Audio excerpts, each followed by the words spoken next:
नमस्कार दोस्तों, इस वीडियो में हम बात करने वाले हैं डिलीवरी के बाद होने वाली ब्लीडिंग की। दोस्तों, डिलीवरी के बाद ब्लीडिंग जो है वो कब तक होती है? तो डिलीवरी के बाद खून बहने और म्यूकस के अत्यधिक प्रवाह को लोकिया कहा जाता है, जो कि प्रसव के बाद होना शुरू होता है और 10 दिनों तक होता रहता है। गर्भावस्था के बाद 4 से 6 हफ्तों तक हल्का सा ब्लीडिंग और स्पॉटिंग हो सकती है। दोस्तों, बात करते हैं कि क्या प्रसव के बाद ब्लीडिंग होना सामान्य बात होती है? तो प्रसव के बाद थोड़ी ब्लीडिंग हो सकती है। सभी महिलाओं को प्रसव के दौरान और बाद में थोड़ा ब्लीडिंग होता है और बच्चे को जन्म देने के कुछ दिनों बाद आपको ऐसा लगेगा कि आपको बहुत अधिक मात्रा में पीरियड्स हो रहे हैं, क्योंकि आपके शरीर में मौजूद रक्त की मात्रा गर्भावस्था के दौरान लगभग 50% तक बढ़ जाती है और इसीलिए आपका शरीर इस सामान्य ब्लीडिंग के लिए पूरी तरह से तैयार रहता है। जब प्लेसेंटा गर्भाशय से अलग होती है, उस हिस्से में खुली रक्त वाहिकाएं होती है जहां से ये जुड़ी होती है और जिनसे गर्भाशय में खून बहना शुरू हो जाता है। प्लेसेंटा के अलग होने के बाद गर्भाशय जो है वो संकुचित होने लगता है और जिससे कि वो रक्त वाहिकाएं बंद होती है और रक्तस्राव कम होता है, यानी कि ब्लीडिंग कम होती है। यदि डिलीवरी के दौरान आपको एपिसियोटोमी या चीरा लगा था तो उस जगह से तब तक खून निकल सकता है जब तक उसकी सिलाई नहीं हो जाती। नर्स जो है वो आपके गर्भाशय की मालिश करेगी और संकुचन के लिए आपको सिंथेटिक ऑक्सीटोसिन दे सकती है। स्तनपान कराने से शरीर में प्राकृतिक ऑक्सीटोसिन रिलीज होता है, जो कि आपके गर्भाशय को संकुचित होने में भी मदद करता है और यही कारण है कि आपको बाद में ठीक होने के समय भी ऐंठन महसूस होती है। कभी कभी गर्भाशय प्रसव के बाद अच्छी तरह से संकुचित नहीं होता और जिसके परिणाम स्वरूप अत्यधिक खून निकलता है, जिसे कि हम प्रसव उत्तर रक्तस्राव यानी कि पोस्टपार्टम हेमरेज कहते हैं। दोस्तों, बात करें कि प्रसव के बाद अगर खून बहना नहीं रुक रहा है तो यदि लोकिया के हल्के होने के बाद फिर से आपको स्पॉटिंग महसूस हो तो यह सिर्फ एक संकेत होता है कि जब आपको कम रक्तस्राव होगा। लेकिन अगर आप इस स्पॉटिंग को भी अगले कुछ दिनों तक अनुभव करें तो अपने डॉक्टर से चेकअप जरूर कराएं।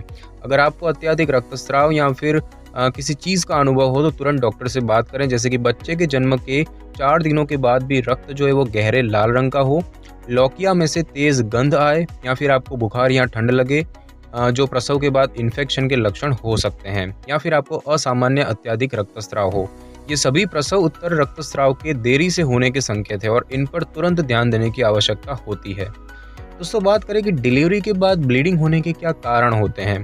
तो डिलीवरी चाहे नॉर्मल हो या सिजेरियन डिलीवरी, हर नई माँ को बच्चे को जन्म देने के बाद ब्लीडिंग होता है। ज़्यादातर ब्लीडिंग वहाँ से होता है जहाँ से प्लेसेंटा गर्भाशय की दीवार से अलग होती है, लेकिन यह प्रसव के दौरान किसी भी चीरे या फिर चोट के कारण भी हो सकता है। बच्चे के जन्म के बाद होने वाला ब्लीडिंग अत्यधिक हो सकता है, लेकिन यह धीरे धीरे समय के साथ कुछ ही हफ्तों में कम हो जाता है। गहरे लाल रंग से रक्तस्राव होना शुरू होता है और फिर अगले कुछ दिनों में यह रंग बदलता है और भूरे रंग का हो जाता है, क्योंकि आपका गर्भाशय ठीक होता है और इसके गर्भावस्था से पहले के आकार में लौटता है। हालांकि डिलीवरी के 6 हफ्तों बाद खून बहना पूरी तरह से बंद हो जाना चाहिए। ब्लीडिंग जो है वो धीरे धीरे कम हो जाता है, लेकिन यदि आप जल्द ही घर के सारे काम करने की कोशिश करेंगी तो यह फिर से शुरू हो सकता है। यदि आप स्तनपान कराती है तो भी भारी रक्तस्राव हो सकता है। अब पीरियड्स में दर्द और ऐंठन की तरह का दर्द और ऐंठन का अनुभव भी कर सकती है, जिसे कि डिलीवरी के बाद का दर्द कहा जाता है और यह इसीलिए होते हैं क्योंकि स्तनपान कराने से आपके गर्भ में संकुचन होता है और अगर आपको जुड़वा या उससे अधिक बच्चे हुए हैं तो और भी अधिक दर्द हो सकता है।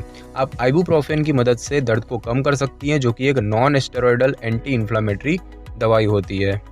दोस्तों, बात करते हैं प्रसव के बाद होने वाले ब्लीडिंग को नियंत्रित करने के क्या उपाय होते हैं। तो दोस्तों, शुरुआत में अत्यधिक ब्लीडिंग में उपयोग होने वाले सैनिटरी पैड का उपयोग करें और अस्पताल से आपको घर भेज दिया जाएगा और कम से कम 6 सप्ताह तक टेम्पॉन का उपयोग करें, क्योंकि इस समय तक आपकी योनि और गर्भाशय ठीक हो रहे होते हैं और इसीलिए उनमें इन्फेक्शन होने की संभावना बढ़ जाती है।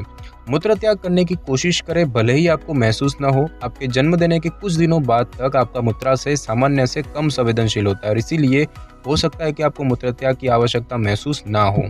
मूत्र संबंधी समस्याएं पैदा करने के अलावा मूत्राशय के भरे होने के कारण आपका गर्भाशय संकुचित नहीं हो पाता और जिसके कारण बाद में और अधिक दर्द और ब्लीडिंग होता है। तो आप जितना आराम कर सकती है उतना आराम करें। यदि आप बहुत अधिक काम करेगी तो आपको लंबे समय तक ब्लीडिंग हो सकता है या लोकिया के कम होने या खत्म हो जाने के बाद भी ब्लीडिंग हो सकता है। तो दोस्तों, इस वीडियो में बस इतना ही। अगर आपको मेरी वीडियो अच्छी लगी तो वीडियो को लाइक और शेयर करें और कमेंट करना बिल्कुल भी ना भूलें और अगर आप हमारे चैनल पर नए हैं तो चैनल को कर ले सब्सक्राइब और बेल आइकन के बटन को कर ले क्लिक, ताकि मेरी नई वीडियो की नोटिफिकेशन सबसे पहले आपको मिल सके। Thanks for your time.